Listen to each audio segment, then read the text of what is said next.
مسبات أبزلكم ركب أب علال كخون يخيل أب سرح كخون يخيل أب حدار كخون يخيل أب سدرا بيت كخون يخيل دنجة تدنا جيركم تفلترو سمعتاتكم مترتار كم قدما اتي تذكروا ويدما تذكراتكم نوعلو نخت التراتورو انت اي زفت زللكم نخت حاسبو زغبركم سبقت امكم يفلترو نص ብቻ ይሆናል እቲ ጸገም ናትኩም ከም ዘይኮነ ዳፈለጥኩም እቲ ሪያሊቲ ወደማ እትኸውንነት ግልጽ ኮይኑ እናሃለወ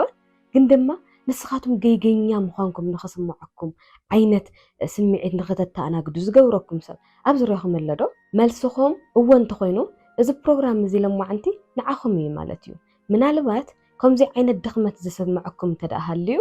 እዚ ምልክት ጋዝላይቲንግ እውን ክኸውን ይኽእል እዩ ጋዝላይቲንግ እቲ ሓደገኛ ስነ ኣእምራዊ ዝኾነ ግህሰት እዩ ብዙሓት ሰባት እቲ ንፈልጦ ነገር ንኽንጠራጠሮ ይገብሩና እቲ ንሪኦ ሓቂ ከም ዘይተፈጠረ ይገብርዎ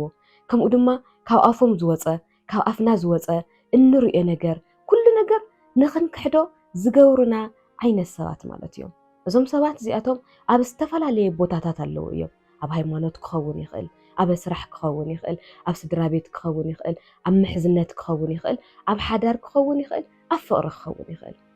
እዞም ሰባት እዚኣቶም ሙሉእ ብሙሉእ ሚሞሪና ኩሉ ነገርና ኣረሲዖም እቲ ንሪኦ ነገራት ኩሉ ትኽክል ከም ዘይኮነ ንኽንሓስብ ገይሮም ዕውዳት ከም ዝኾንና ጥዕና ከም ዘይብልና ብዝተፈላለየ መንገድታት ኣእምሮና ዝግህሱን ዝሃስዩን ሰባት ዝጥቀሙሉ ሜላ እዩ እዚ ነገር እዚ ድማ ኣብ ኣካላትና ቁስለት ስለ ዝገድፍ ዘይኮነስ ናይ ገዛእ ናባዕልና ኣእምሮ ክንጠራጠር ዝገብር ናይ ገዛእ ባዕልና ልቢ ክንጠራጠርን ምትእምማን ክነጥፍእን ዝገብር ሓያል መጻወዲ እዩ ንሎሚ ብዛዕባ ጋዝላይቲንግ ብሓቂ እንታይ ምዃኑ ብስነ ኣእምራዊ ኣገባብ ብኸመይ ከም ዝሰርሕ ንሓንጎልን ርእሰ መንነትን ብኸመይ ከም ዝሃስዮ ብዓቢኡ ድማ ከመይ ጌርና ደው ነብሎን ንገዛእ ነብስና ከመይ ጌርና ንከላኸልን ዝብል ልማዓንቲ ብዕምቆት ከዋግዐኩም እየ እዚ ሜላ እዚ ኣብ ዓለምና ብጽንዓት ዝተደረኸ ክናገረኩም ከለኹ ብዙሓት ደቂ ተባዕትዮ ዝፍጽምዎ ሜላ ምቁጽጻር እዩ ግን ድማ ብዙሓት ደቂ ኣንስትዮ እውን ንብዙሓት ደቂ ተባዕትዮ እዚ ነገር ሜላ ከዓ እዚ ሜላ እዚ ብምጥቃም ናይ ብዙሓት ደቂ ተባዕትዮ ህይወትና እውን ዘበላሸዋን ኣብ መጻወድያትየን ብዙሕ ነገር ዝገበራ እውን ኣለዋ እየን ስለዚ ልማዓንቲ ንኽልቲኦኹም ማዕረብ ዝገብር ንኽልቲኢና ማዕረብ ዝገብር ኢና ክነዋግዕ ማለት እዩ ፈለማ ጋዝላይቲንግ እንታይ ማለት እዩ ኢልና ክነዋግዕ ከለና ጋዝላይቲንግ ማለት እቲ ንሪኦ ሓቂ እቲ ኽውንነት እቲ ቅድሜትና ዝለ እቲ ንሰምዖ እቲ ንሪኦ ነገር ክንጠራጠር ዝገብር ናይ ስነ ኣእምራዊ መጻወድያ ሜላ እዩ ብዙሓት ሰባት እዚ ሜላ እዚ ብምጥቃም ብዙሓት ሰባት ኣብ ስቃይ ንኽነብሩ ገይሮምዎም እዮም ንኣብነት ኣብ ቅድሚኹም ዘሎ ሰብ ዝኾነ ነገር ተናጊርኩም ሕዚ እኮ ከምዚ ኢልካ ንኽትብልዎ ከለኹም ኣነ ኣይበልኩም ኢሉ ክሕድ ከብለኩም ከሎ ዝኾነ ነገር ተዛሪብኩም ዝኾነ ነገር ገይሩ ሙሉእ ንሙሉእ ብሓደ ግዜ ክኽሕደኩም ከሎ እዚ ማለት እቲ ሪያሊቲ እቲ ትሪእዎ ዘለኹም እቲ ትሰምዕዎ ዘለኹም ሙሉእ ንሙሉእ ክትጠራጠርዎ ዝገብር ናይ ስነ ኣእምራዊ ምትላል እዩ ማለት እዩ እዚ ከዓ ፍቕሪ ኣይኮነን ዘይምርድዳእ ወይ ድማ ሚስ ኣንደርስቱድ ተገይርኩም ኣይኮነን ኮነይ ተባሂሉ ሰባት ንምቁፅጻር እልጥቀሙሉ ሜላ እዩ እዞም ከምዚኦም ዓይነት ሰባት ወይ ድማ እዞም ጋዝላይተራት ዝበሃሉ ሰባት እቲ ክውንነት ኣኽሕድ ኣቢሎም እቲ ናትካ ሓቂ ንኽትኣምን ወይ ድማ ንኽትነብሮ ዘይኮነስ እቲ ናቶም ኣተሓሳስባ እቲ ናቶም ነገራት ኩሉ ንኽትፍጽም ዝገብር መጻወድያ እዩ ናትካ ክውንነት ደምሲሶም ድማ እቲ ናቶም ክውንነት እዮም ዝጽዕኑልካ ወይ ድማ በቲ ናቶም መንገዲ ንኽትከድ እዮም ዝገብሩኻ ምስ ግዜ ድማ እቲ ግዳይ ወይ ድማ እቲ ከምዚ ናገበረ ባርያ ገይርዎ ዘሎ ሰብ እቲ ሓቂ እንታይ ምዃኑ እቲ ሓቂ እንታይ ዘይምዃኑ ምፍላይ ይኣውየ ማለት እዩ ስለዚ ኣብቲ ከምዚ ዓይነት ነገራት እናፈጸመ ጋዝላይት እናገበረ እቲ ዘሎ ሪያሊቲ እናረስዐ ብናይ ባዕሉ እናተክኦ ዝኸይድ ዘሎ ሰብ ኣብኡ ተመርኳስ ትኸውን ማለት እዩ ንሱ ብዝሓስቦ ትሓስብ ንሱ ዝተናገሮ ጥራሕ ትኽክል ይመስለካ እቲ ዘሎ ሓቂ ክትቅበሎ ኣይትኽእልን እዚ ድማ ኮነ ኢሎም ኣብ መጻወድያ እእትዮሙና ስለ ዘለዉ እዩ እዚ ሜላ ጋዝላይቲንግ ወይ ከዓ እዚ ሜላ ምትላል እዚ ኣብኣቶም ክንምርኮስ ብቻ ዘይኮነስ ንሓደ ብጣዕሚ ሓያል ብጣዕሚ ጠንካራ ዝነበረ ሰብ ብተደጋጋሚ በብግዚኡ ይቅርታ ዝሓትት ኮንፊደንስ ዘይብሉ ኣብ ባዕሉ ዝጠራጠር ኣብ ክውንነት ዝጠራጠር ሪያሊቲ ዝሪኦ ነገራት ኩሉ ንኸይኣምን ዝገብር ሜላ እውን እዩ ንነብሱ ብዝግባእ ዘይሓስብ እቲ ዝስምዖ እቲ ዝሓስቦ ነገራት ድማ እንታይ ምዃኑ ፈልዩ ምፍላጥ ክሳብ ዝኣብዮ ባርያ ዝገብር መፃወድያ እዩ ካብኡ ድማ ጋዝላይቲንግ ብኸመይ እዩ ዝጅምር ኢልና ክንሓስብ ከለና ከዓ ድንገት ኣብ ሓንቲ ህሞት እያ ትፍጠር ቀስ ኢላ እያ ትጅመር መጀመርያ ኣከባቢ ሓልዮት ክመስል ይኽእል እዩ ዝኾነ ነገር ይናገረካ ትሰብ እሞ ዋ ኣረ ይበልኩኸን ድሕና ዲኺ ግን ዘለኸይ ከመይ ኢኺ ግን ከመይ ከምዚ ነገር ክተውግዕ ክኢልኪ ፍፁም እኮ ከምዘይበልኩኽን ፍፁም እኮ ከምዘይበልኩኻን ከም ዝበሉኻ እኮ ትፈልጥ ኢኻ እቲ ካብ ኣፎም ዘውፅእዎ ቃል እኮ እንታይ ምዃኑ እኮ ብደንቢ ጌርካ እኮ ትፈልጥ ኢኻ ግን ድማ ሓልዮት ብዝመስል ኣረ ኣነ ከምዘይበልኩን እንታይ ኮንክ ዲኺ ድሕና ዲኺ ግን ዘለኺ እናበሉ ብሓልዮት ብዝመስል እዮም ኣብ ጥርጣረ ውሽጢ ንኽትኣቲ ዝገብሩኻ ኣነ ብዛዕባኻ ጥራይ እየ ዝሓስብ ኣነ ብዛዕባኻ ጥራይ እየ ዝሓስብ ንሰባት ብጌጋ ኢኻ ትርድኦም ዘለኻ ወይ ድማ ብጌጋ ኢኻ ትርድእ እዮም ዘለኺ ከምዚ እኮ ግን ኣይነበርክን ለሙ ግን ድሕና ዲኺ ከምዚ በቃ ሓልዮት ብዝመስል ንስኻሲ ብዝኾነ ምኽንያት ደቢሩካ ወይ ድማ ብዝኾነ ነገር ትኽክል ከምዘይኮንካ ገይሮም ክእሙንኻ ክደልዩ ከለዉ ብሓይሊ ኣይኮነን ኣትዓቢድ ክዲኺ ገለ ኣይብሉኻን ቀስ ብቐስ ሓልዮት ብዝመስል ጀሚሮም እዮም ኣእምሮኻ ብምሉኡ ዘዕንውዎ ኣዝዩ ስምዒታውያን ከም ዝኾንና እውን ይነግሩና ማለት እዩ ብድሕሪኡ እዚ ነገር እዚ ይዓቢ ገለ ኣብ ውሽጥኻ ዝተረፍ ነገር ይዛረቡኻ እሞ ክሕድ ደቢሎም ከዓ ኣረ ኣነ ከምኡ ይበልኩን ኣረ ኣነ ዘይበልኩን ብጌጋ ኢኻ ትዝክሮ ዘለኻ ብጌጋ ኢኻ ትዝክር እየ ዘለኺ ብፍፁም ከም ምንም ነገር ከም ዘይተናገሩና ገይሮም እዮም ዘዋግዑና ኩሉ ግዜ ተጋንኒ ኢኺ ኩሉ ግዜ ተጋንኒ ኢኻ ናብ ዝብል ድማ ንዓበየ ይኸድ ነገራት ብጌጋ ክትርድእ ዘለኺ እንታይ ደኺ ኮንኪ ምናምን እናበሉ ድማ ቀስ ብቐስ ቃላቶም ናወሰኹ እቲ ሓይሊ ናይ ኣነጋግሮኦም ድማ ናወሰኸ እዩ ዝኸይድ ኣብ መጀመርያ ግን ከምኡ ይኾነ ነገራት ነጋንን ከም ዘለና ይነግሩና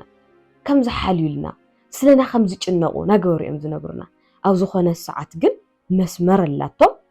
ብድሕሪኡ ኣንሕና ምንም ሃምኒ ንሓስብ ዕውዳት ከም ዝኾንና ኣብ ምጥርጣር ውሽጢ ከም ዘለና ልክዕ ኣብ መፃወድያ ምስ እተይና ሽዑ እዩ እቲ ከቢድ ቃላት ላብ ምዝራብ ዝኣትዩ ማለት እዩ እቲ ዝረኣኻዮ እቲ ዝሰምዓኻዮ ክትክሕዶ ይገብሩ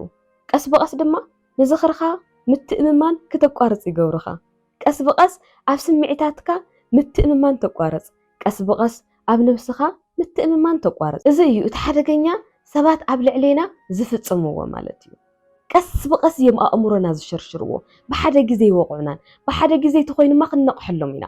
ብሓደ ግዜ ተኾይኑማ ካብኣቶም ክንሃድም ኢና ብሓደ ግዜ ተኾይኑማ ካብኣቶም ክነምልጥ ኢና እቲ ዝሪኦ ዘለኹ ነገር ንኽክሕዶ ክገብረኒ ከሎ ቀስ ብቐስ እዩ ሲጀመር ንባዕሉ ጋዝላይት ዝብል ሽም ንባዕሉ ዝተዋህቦ ሓደ ኣብ ዝኾነ ዓዲ ዝገበሮ ሜላ እዩ ኣብ ዝኾነ መብራህቲ እዩ እና መብራህቲ ቀስ ብቐስ መዓልቲ ካብ መዓልቲ መዓልቲ ካብ መዓልቲ ብርሃኑ ናቐነሰ እታ ጓል ድማ እቲ መብራህቲ ይቕንስ ከም ዘሎ ትዛረብ ሞ ኣረ ዓይንኽ እዩ እምበር ኣይቀነሰን ምናምን እንዳበለ ኣእምሮኣ ዘዘረላ ሓደ ሰብ ዝገበሮ ሜላ እዩ ንዕኡ እዩ እውን ብስሙ ተፀዊዑ ዘሎ ወይ ድማ እቲ ታሪክ እዚ ካሊእ መዓልቲ ብሰፊሑ ወላ ከቕርበልኩም እየ ሕዚ ኣፍተን ክናገረን ዝደሊ ነገራት ብቻ ከተኩር ስለ ዝደሊ ማለት እዩ ስለዚ እዞም ሰባት እዚኣቶም ኣእምሮና ክሽርሽርዎ ከለዉ ድንገት ኣይኮነን ማኒፕሌት ክገብሩና ከለዉ ድንገት ኣይኮነን ዝተሓሰበሉ ዝተወጠነ ኮነ ተባሂሉ ኣእምሮና ሙሉእ ንሙሉእ ንምሽርሻር ዝግበር እዩ ማለት እዩ ናይ ልሙዳት ሓረጋት ጋዝላይት ናይ ዝገብሩ ሰባት ድማ ክነግረኩም ኣዝኻ ኢኻ ተጋንን ኣዝኻ ኢኻ ተጋንኒ ነገራት ትርድእሎም መንገዲ ጥዑያት ኣይኮነን ብጣዕሚ ኢኺ ሴንሲቲቭ ብጣዕሚ ኢኺ ነዳድ ብጣዕሚ ኢኺ ቁጥዕቲ ኣይኮንኩምን እኮ ኣይተቆጣዕኹምን እኮ ሴንሲቲቭ እኮ ኣይኮንኩምን ዘይቁጣዕ ሰብ ንሃለወ ቁጥዕቲ ከም ዝኾንክ ክነግርኹ ከለዉ እንታይ ይስምዓካ ልክዕ ሌባ ዘይኮንካ ነገራት ንምስራቅ ከም ዝፈተንካ ሕማቕ ነገር ንኽትገብር ከም ዝፈተንካ ገይሮም ከእሙኑኻ ከም ዝደልዩ ሰባት ማለት እዩ በቃ ክሕድ እዮም ዘብሉኻ ድንገት ዝኾነ ፅቡቕ ነገር ንምግባር ዝኾነ ነገር ጌርኩም ግን ድማ እቶም ሰባት እሳቶም ኣይ ከምኡ እኮ ኣይኮነን ከምዚ እኮ ኢኻ ሓሲብክ ነይርክ ኢሎም ዘእሙኑኻ ማለት እዩ ስለዚ ብዙሓት ልሙዳት ሓረጋት ኣለዉ ኣይ ርእስኽማ ዳሕና ኣይኮንክን እኮ ቀስ ብቐስ እኮ ዳሕና ይትኾነን ዘለኺ ይብልኺ ብድሕሪኡ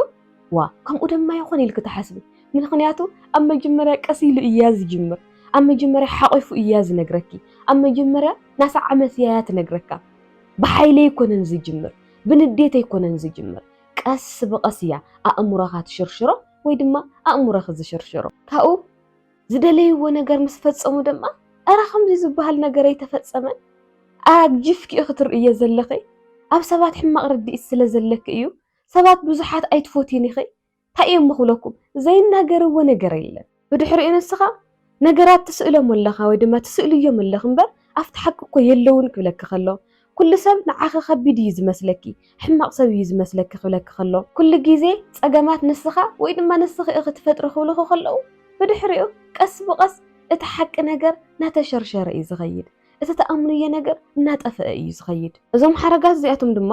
ምስ ግዜ ምስ ዝድገሙ ምስ ዝደጋገሙ ተደጋጋሚ ክንገረና ከሎ ሓንጎል ነቲ ሪያሊቲ ወይ ድማ ነቲ ክውንነት ብኸመይ ከም ዝትርጉሞ ዳግማይ ፕሮግራም ይገብሩኻ ኣለዉ ማለት እዩ እቲ መጀመርያ ኣእምሮኻ ኖርማል ዝነበረ ብናያቶም ኣእምሮ ንኽትኽክእዎ ወይ ድማ በቲ ንሳቶም ዝደልይዎ መንገዲ ይቐርፅኻ ስለ ዘለዉ ኣእምሮና ዳግማይ ፕሮግራም ምግባር ይጅምር ኣሎ ማለት እዩ ቅድሚኡ ዝኾነ ነገር ሪኢኹም ትናገሩ ዝነበርኩም ብድሕሪኡ ኣይ ኣነ እኮ መሲሉኒ እዩ እምበይ ትኽክል እኮ ዘይክኾን ይኽእል እዩ ይብለካ መብራህቲ ብልጭ ኢላ ህልም ኢላሲ ኣይ ኣጋጣሚ እዩ እምበር ኣእምሮ እዩ እምበይ ኣይበርህትን ኢልካ ንኽትክሕድ ክሳብ ምግባር እዮም ዝገብሩኻ ቀሊል ጉዳይ ኣይኾነን ኣእምሮና ምን ያህል ከም ልብርዝዎ ዝፈልጦ እዩ ዝፈልጦና ስለዚ እቲ ሓቂ ነገር ክትክሕድዎ እዩ ዝገብረኩም ዓው ኢሉ ተናጊሩ ሕማቕ ነገር ተዛሪብክሲ ኣይ ኣእምሮኺ ዝፈጠርክ ኢኺ እምበር ኣነ እኮ ከምኡ ንምባል ኣይኮንኩን ደልየ ኢሉ ክሕድ ከብለክ ይኽእል እዩ ብድሕሪ እስኺ እንታይ ክትገብሪ እቲ ችግር ንስኻ ምዃንኪ እቲ ፀገም ንስኻ ምዃንኪ ትኽክል ከም ዘይኮንኪ ኣእምሮኺ ከምኡ ይገብር ከም ዘሎ ንኽትኣምኒ ይገብሩኺ ማለት እዩ ብምንታይ ሒሳብ እዩ ሓንቲ ግዜ መብራህቲ ብልጭ ኢላ ጥፊ ኢላሲ ኣይጠፍአትኒ ኢልካ ወይ ድማ ኣይ ኣጋጣሚ ኣእምሮ እዩ እምበር ከምኡ እኮ ይተፈፀመን ኢልካ ክሳብ ምእማን ምን ያህል ምዃኑ ትሕሰብዎ ስለዚ ብድሕሪኡ ኣብ ሂወትካ ንዝስምዐካ ነገር ነቲ ከምኡ ዝገበረካ ሰብ ፍቓድ ንሓተትካ ትነብር ማለት እዩ ብጣዕሚ ዘሕዝን ጉዳይ እዩ ስለዚ ኣብ ዙርያና ዘለው ሰባት ብኸመይ ጌርና ክንፈልዮም ከም ንኽእል ካብ ሎሚ ጀሚርና ክንመሃር ኣለና ብድሕሪኡ ንባህርያዊ ድሌታትና ንኽንጠራጠር ይገብር እዚ ድማ ርክብ ኣይኮነን እዚ ዕብለላ እዩ እዚ ቁፅፅር እዩ እዚ ምትላል እዩ ስለዚ ንትርእይዎ ነገራት ኩሉ ንኽትክሕዱ ዝገብሩኹም ዝኾይኖም እቲ ትፈልጥዎ ነገራት ከም ዘይትፈልጥዎ ዝገብሩ ተኾይኖም ዝረአኹምዎ ነገር ከም ዘይረአኹም ዝሰማዕኹምዎ ነገር ከም ዘይሰማዕኹም ዝገብሩ ተኾይኖም እዚ ጥዕና ዘለዎ ርክብ ኣይኮነን ኣብ ሓደጋ ኢኹም ዘለኹም ብስነ ልቦና ጋዝላይቲንግ ንሰለስተ ዓበይቲ ነገራት እዩ ዘናግዕ ወይ ድማ ዘናውፅ ቀዳማይ ዝኽርኻ ከጥፍአልካ ይኽእል እዩ ዝኽሪ እቲ ዝሓለፍኩምዎ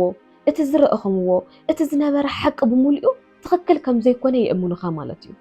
ኣብ ናይ መጀመርያ ናይ ፍቕሪ ግዜኹም ዝናገረክ ዝነበረ ቃላት ከም ዘይተናገረክ ተኽሒድክታ ይስምዐኪ ብዘይ በኣኽ ኣይነብርን ዝብለክ ዝነበረ ሰብ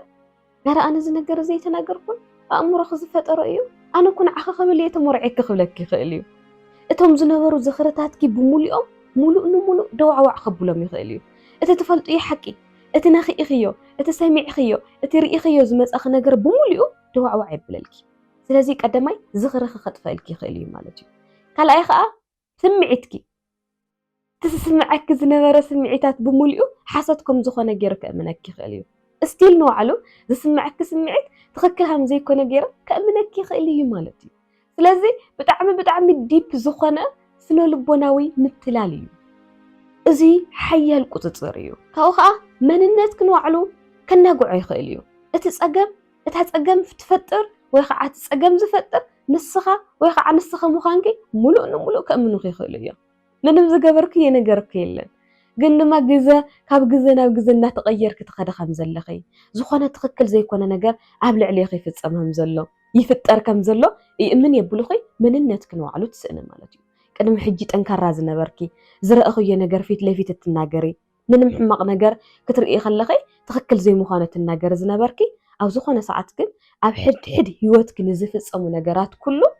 ፀገም ፈጣሪት ንስኺ ምዃንኪ ይእምኑኹ ማለት እዩ ትክክለኛ ዝነበረ አይደንቲቲኺ ሙሉእ ንሙሉእ የጥፍእዎ ከምኡ እኮ ይኮንክ ንስኺ ከምኡ እኮ ይኮንካ ንስኻ ግን እዚ ኮነ ተባሂሉ ኣብ ኣእምሮኻ ፕሮግራም ስለ ዝገብርዎ ዘለው እዩ ማለት እዩ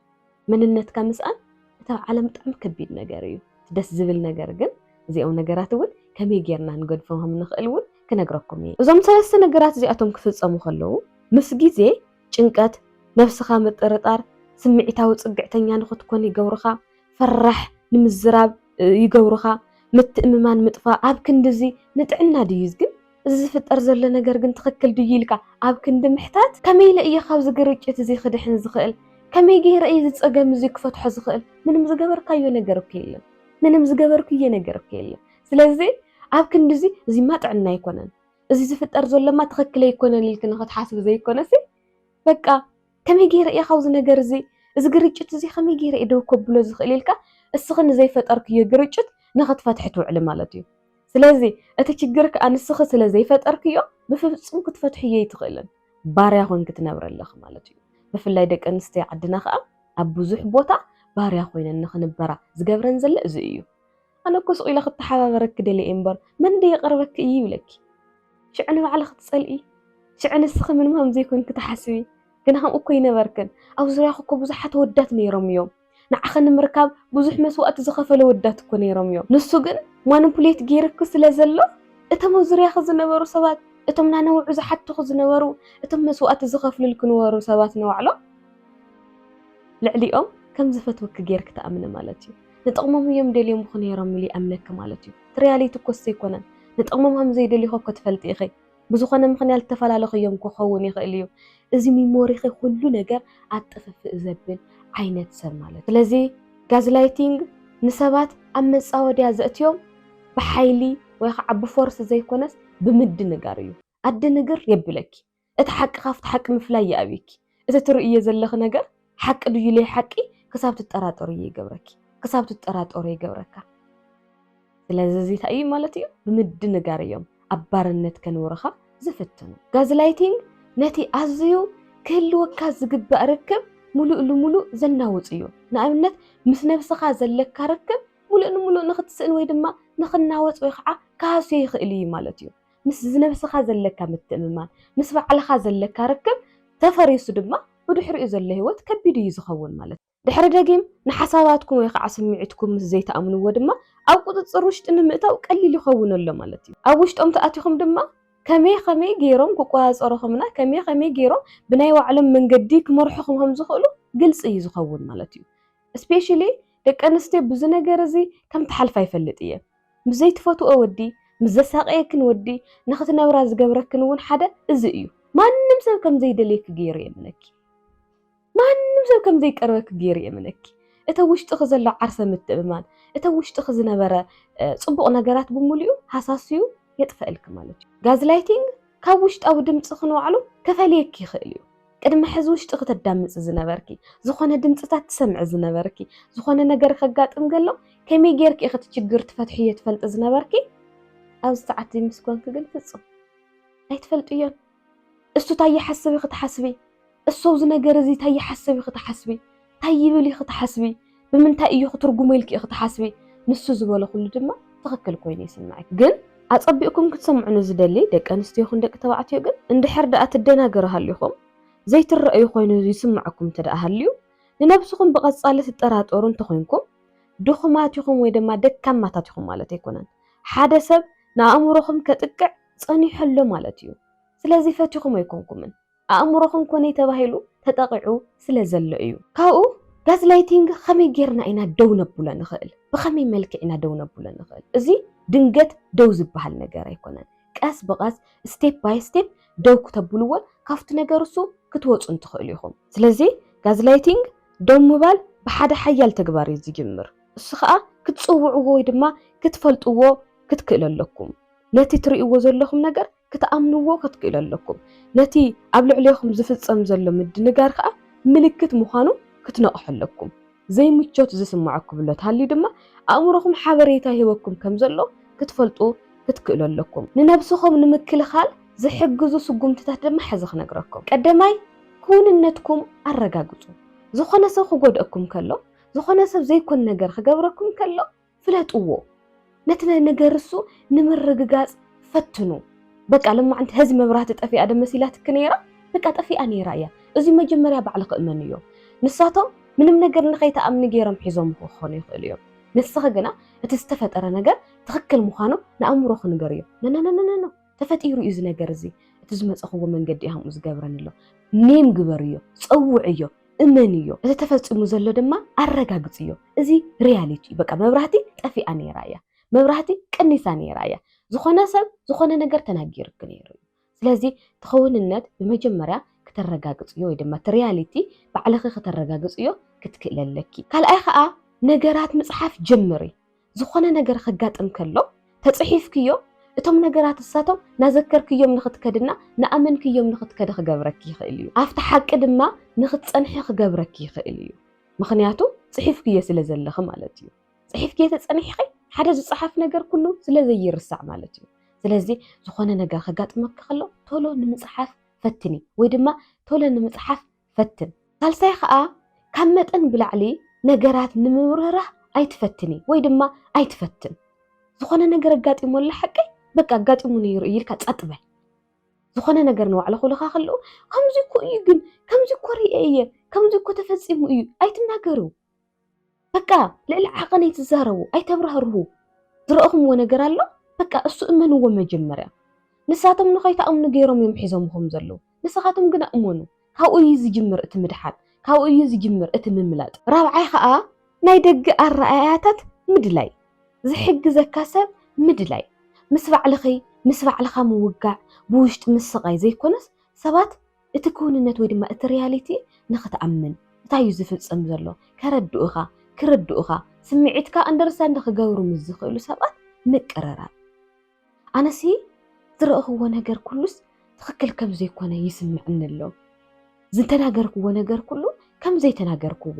ዕብዲት ከም ዝኾንኩ ትኽክል ከም ዘይኮንኩ ኣእምሮይ ትኽክል ከም ዘይኮነ ንኽሓስብ ይገብረኒ ኣሎ በዓል ገዛይ ትገብረኒ ላ በዓልቲ ገዛይ ይገብረኒ ኣሎ ሓለቃይ ምናምን እናበልካ ንሰባት ተውግዕ ከለኻ ምናልባት እቲ ነገር ትኽክል ከም ዘይኮነ ብደንቢ ገይሮም ከረድኡኹም እውን ይኽእሉ እዮም ስለዚ ካብ ደጊ ሓገዝ ምድላይ ድኻም ኣይኮነን ዝስምዐካ ነገራት ንሰባት ምውጋዕ ድኻም ኣይኮነን እኳ ደኣስ እቲ ድሕነት ወይ ከዓ ሂሊንግ ንባዕሉ ንኽትጅምሮ ክገብረኩም ይኽእል እዩ ማለት እዩ ሓምሻይ ጽኑዕ ዝኾነ ዶብ ወይ ከዓ ባውንደሪ ወይ ከዓ ርሕቐትካ ምሕላይ ሰባት ነቲ ትርእይዎ ዘለኹም ነገራት ኩሉ ንኽትጠራጠሩ ዝገብሩኹም ተኾይኖም እዚ ርክብ እዚ ክትቅፅልዋ ይግባእ ተልዒልኩም ኪዱ ሓቢርኩምዎም ኮፍ ኢልኩም ዳሃለኹም ዘይኮን ነገር ናዋጉዕ ናሰማዕኹምዎ ከምዚ እኮ ትብል ኣለኻ ክትብልዎም ከለኹም ኣነኹም ኢለ ኢሎም ንኽሕድኹም ወይ ድማ ንኽትክሕድዎ ዝገብሩኹም ተኾይኖም ተልዓሉ ብንእሽተይ ነገር እዩ ዝጅመር ዓንተወ ነጊረኩም እዮም ሰላሕ ኢሉ ሓልዮት መሲሉ እዩ ዝጅመር ስለዚ ቀስ ኢልኩም ተልዒልኩም ህደሙ በፍላይ ናብ ፍቕሪ ቅድሚ ምእታውኩም ናብ ስራሕ ቅድሚ ምቁፃርኩም ኣብ ዝኾነ ቦታ ቅድሚ ምንባርኩም እዞም ነገራት እዚኣቶም ምልክት ዝህብኹም ተኾይኖም ቶሎ ኢልኩም ህደሙ ካብ ኩሉ ብላዕሊ ኣእምሮኹም ይበልፅ ኣእምሮኹም ተሲኢንኩም ዘለኣለም ናይቲ ዘይትፈትይዎ ሰብ ንባዕሉ ባርያ ኮንኩም ክትነብሩ ስለትኽእሉ ማለት እዩ ስለዚ ዶብኩም ኣቐምጡ ርሕቐትኩም ሓልዩ ናባኹም ንኸይመፁ ግበሩ እቲ ትርእይዎ ነገራት እቲ ትሰምዕዎ ነገራት እቲ ሪያሊቲ ንኽትክሕዱ ዝገብሩኹም ሰባት ብንእሽተይ ነገር ንባዕሉ እመንዎ ዘይተዛረብኩምዎም ነገር ተዛሪብኩም ዝብልኹም ተኾይኖም ዝተዛረብዎ ነገር ሽዑ ንሽዑ ንኽትክሕድዎ ዝገብሩኹም ተኾይኖም ትርእይዎ ነገር ድማ ከም ዘይረኣኹም ዝገብርዎ ተኾይኖም ዓቢድ ክድኸይ ኣእምሮኸ ግን ድሓን ድዩ ምናልባት በቲ ዝበፅሐክ ነገር እኮ ክኸውን ይኽእል እዩ በቲ ዝሓለፍክዮ መንገዲ እኮ ክኸውን ይኽእል እዩ ዝኾነ ግዜ እንታይ ኣጋጢሙኒ ይመስለኩም ሓደ ዝፈልጦ ሰብ ነይሩና ዝኾነ ነገር ሕማቕ ይገብር እሞ ክቃወሞ ከለኹሲ ለነገሩ ንዓኸይ ኣይቅየመክን ምናልባት በቲ ኣብቲ ትግራይ ዝረእኽዮ ጦርነት እኮ ክኸውን ይኽእል እዩ ምናልባት በቲ ዝሓለፍክዮ መንገዲ እኮ ክኸውን ይኽእል ኢና በለሲ እቲ ዝገብሮ ዘሎ ንሱ ብሙሉእ ክሒዱ ኣነ በቲ ዝሓለፍክዎ መንገዲ ነገራት ብትኽክል ዘይርኦም ከም ዘለኹ ጌገኛ ሰብ ከም ዝኾነ ይኣምን ከም ዘለኹ ንሰባት ከም ዘይርዳእ ምናምን ገይሩ ይዛረብ ነይሩ ኣሽዒቱ ትስምዐኒ ነበረ ስምዒት ንባዕሉ ይሓስባ እየ ይዝክራ እውን እየ ዝገርመኩም ኖርማል ርክብ እኮ እዩ ነይሩ ግን ኣፍታ ንእሽተይ ዝነበረትና ብስራሕ ዝተራኸብናላ ርክብ እኳሲ ዝኾነ ነገር ሕማቕ ነገር ይገብር እሞ ነቲ ነገር እሱ እኮ ትኽክል ኣይኮነን ኢለ ክናገሮ ከለኹ ምናልባት ዝሓለፍክዮ እኮ ክኸውን ይኽእል እዩ ምናልባት ናይቲ ጦርነት ትራውማ እኮ ክኸውን ይኽእል እዩ ናበለስ ነቲ ሓቂ ንኸክሕደ ይገብረኒ ነይሩና ኢሚድየትሊ ብጣዕሚ ዝጠቕመኒ ብስራሕ ብጣዕሚ ዝጠቕመኒ ሰብ እዩ ነይሩ ኢሚድየትሊ ኣወጊደ እዩ ከምዚኦም ዓይነት ሰባት ሓቢርናዮም ክንነብር ዝግብኡ እውን ኣይኮነን ኣብ ዝኾነ ሰዓት ኣእምሮና ስኢኖም ዕውዳት ገይሮም ባርያ ኮይና ንኽንነብር ዝገብሩና ሰባት እዮም ስለዚ ብቅርሺ ይኹን ብዝኾነ ዝሕግዙና ይኹን ወይ ድማ ኣብ ስራሕ ይኹን ኣብ ሓዳር ይኹን እቲ ንሪኦ ነገር እቲ ንሰምዖ ነገር ዝኽሕዱና ተኾይኖም حدرخم هدمو حدرخم أملتو مزيوم حبيركا مصنح اتخبيلنا زورست التينج سلا زخانة مالتي سلازي بمستوى على كتنورية اس بروجرام سرح لكم زلهم سلازي أمي جرشا بزعبا زحك زي كواقعكم طوعي فقري أيدنا قرنانيو طوعي فقري ركبكا أي دمسسنيو طوعي فقري مننتكا زخرخا نسخانتكا نختسئنا يقبرنيو طوعي زمدناتات ويدما ركبات نلبونخا أب حتو ملكت كم زأتوكا أي قبرنيو نزقانت سلام عرفتي إذا سمعك سلازي نسخا نشتي زتأفأخا زي ترقى ما نم زي دليكا كل الطريق نجرات سحتت كم زخانة أمور خاد حنا خم زيلو منها زسمعك تخينو إذا ما نخسمعك زقبر تخينو إزي فقرا يكونن فوس جنيك عليو دقيمكم لنفسكم تأمامنوا سمعوا عدامسوا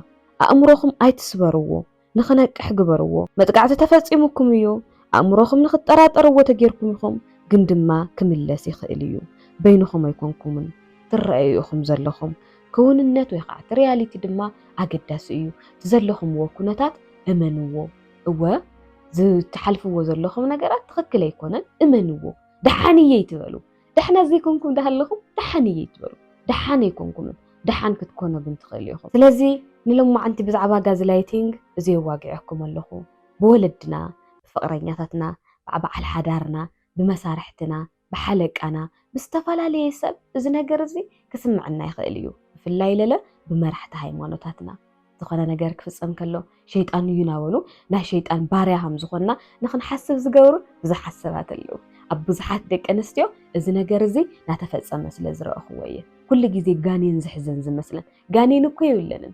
زخنا زرق حق نيرو تحق أنستو خيو صوم إنتان أفغانين قصدروش تخنزل لواجيرني أمنون بدحر إنساتن كل جزء ويبلا كل جزء زي كل نجار يجبرا إزاي زرقة قصقو إيه زنقركم زلخو غازلايت جيروم أأمرون أزيرهم ولا سلازي إزاي برنامج زي أبى قصدروش تنزلهم تتريقوا نجارات كم زي رأهم ونخد حسبوا زجبرهم تزفت أرزل نجار كم زي تفترة تتريقوا زلهم نجار كم زي رأهم ومجيروم أأمرهم نخد أرات أروو سمعتكم كتسؤنو سوات كل بترتر مرأينا يكاتم تسقم مخانو نزفت أرز أقم كله نسخاتم فتر تخم زخانكم جيروم زأمونكم سوات أو زريهم تهليو زي غازلايتينج يزبهال مالتيو سلازين لما أنت زنبرن بروجرام زي مثل نيرو أكم زي عينة ركب زلهم سوات تهليهم أكم ينتقمت لإيهم كم قدماز بروجرام زي تتمشيكم نبزحاتون كتكميلكم تحاسيكم لايك بمقبار نخالط نخباز أحد ما شير مقبار تخليكم مالتيو أبقى صالة بخالي بروجرام كساب نرخل سلام عليكم